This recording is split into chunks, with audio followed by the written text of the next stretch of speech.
নমস্কার বন্ধুরা, দীপিকার পাকশালাতে আপনাদের সকলকে স্বাগত জানাই। আবারও চলে এসেছি নতুন একটা রেসিপির সাথে। আজকে আপনাদের সাথে শেয়ার করব নিরামিষ কাঁকরোলের রেসিপি।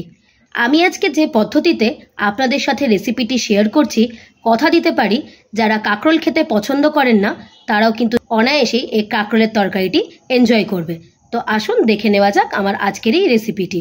কাঁকরোলের নিরামিষ রেসিপি বানানোর জন্য আমি এখানে নিয়েছি বেশ কিছুটা কাঁকরোল। প্রথমে আমি কাঁকরোলগুলোকে ভালো করে ধুয়ে কেটে নেব। তবে কাঁকরোল ভাজার সময় আমরা যেভাবে কাঁকরোলগুলোকে গোল গোল করে কাটি বা পাতলা করে কাটি, তার থেকে কিন্তু একটু মোটা করেই এই কাঁকরোলগুলোকে কেটে নিতে হবে। সমস্ত কাঁকরোল কেটে ভালো করে ধুয়ে নিয়েছি।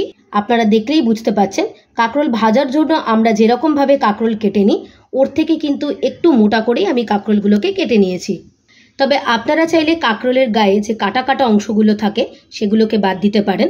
আমি আজকে আর ওগুলোকে বাদ দিইনি, ওইভাবেই কাঁকরোলগুলোকে কেটে নিয়েছি। কাঁকরোলগুলোকে ভেজে নেওয়ার জন্য প্রথমেই কাঁকরোলের উপরে দেব বেশ কিছুটা লবণ,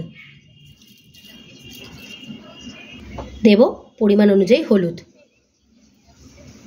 লবণ হলুদের সাথে কাঁকরোলগুলোকে মেখে নিয়ে বেশ কিছুক্ষণের জন্য রেস্টে রেখে দেব।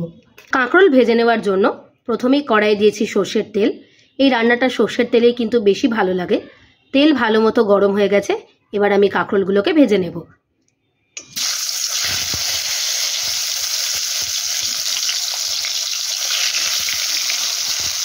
একদম লো ফ্লেমে কিন্তু কাঁকরোলগুলোকে ভাজবেন না, মিডিয়াম টু হাই ফ্লেমে কাঁকরোলগুলোকে লালচে করে ভেজে নেব। কাঁকরোলের তরকারি বানানোর জন্য প্রথমেই আমরা একটা মশলা তৈরি করে নেব। তার জন্য আমি এখানে নিয়েছি 2 চামচ পোস্ত, 1 চামচ সর্ষে, 5টা কাজু বাদাম আর 4টে কাঁচা লঙ্কা। প্রথমে আমরা এগুলোকে ভালো করে শিলে বেটে নেব। তবে আপনারা চাইলে কিন্তু আলাদা আলাদা করেও বেটে নিতে পারেন। শিলপাটায় আমাদের মশলাও ভালো মতো বাটা হয়ে গিয়েছে। এবার এগুলোকে আমরা একটা পাত্রে তুলে নেব। কাঁকরোলগুলোকে বেশ লালচে করে ভেজে নিয়েছি, এবার এগুলোকে আমি তুলে নেব।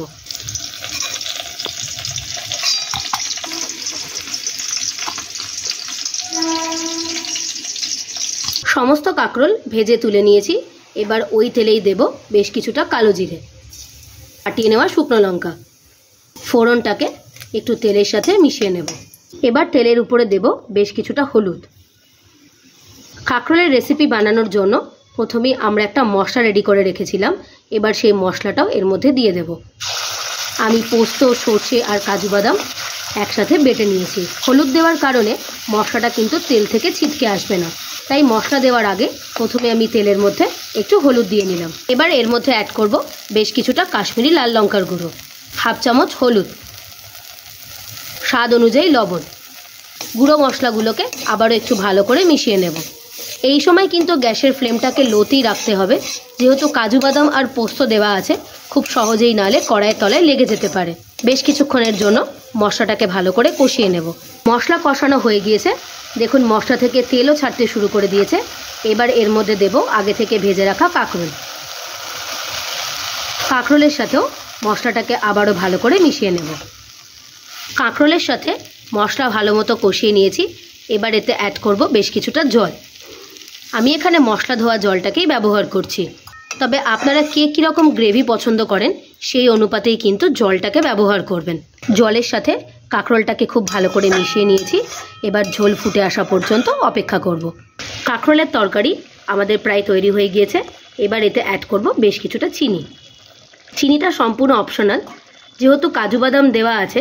কাজু বাদামের মধ্যে এমনি একটা মিষ্টি ব্যাপার থাকে, তবে নিরামিষ রান্নায় একটু মিষ্টি দিলে ব্যাপারটা একটু ভালো হয়। চিনির সাথে আবারও ভালো করে মিশিয়ে নেব।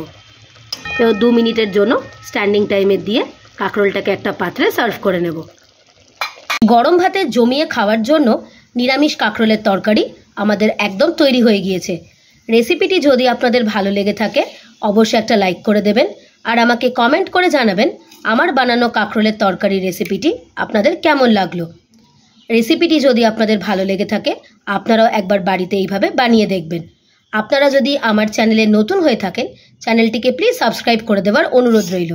আর সাবস্ক্রাইব করে দেওয়ার পরে পাশে থাকা বেল নোটিফিকেশনটি অবশ্যই ক্লিক করে দেবেন আমার চ্যানেলের নিত্য নতুন রেসিপির আপডেট পাওয়ার জন্য। ভালো থাকবেন, সুস্থ থাকবেন। দেখা হবে আবারও একটা নতুন রেসিপির সাথে। ধন্যবাদ।